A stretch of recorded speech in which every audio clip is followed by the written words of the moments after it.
When Allah loves you, He's going to test you. Na'am, He's going to test you. Allah subhanahu wa ta'ala says, أعوذ بالله من الشيطان الرجيم أحسب الناس أن يتركوا ويقولوا آمنا وهم لا يفتنون.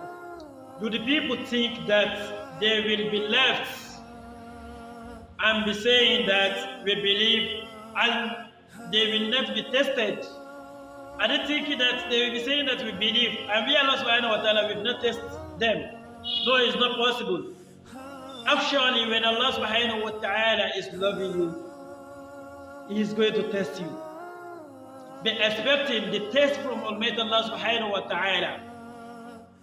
Because for Him to test you is a sign that He is loving you. Is a sign that He is loving you. He's going to test you on the surface of the heart. And when you have patience,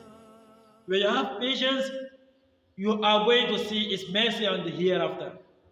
He's going to be pleased with you in the hereafter.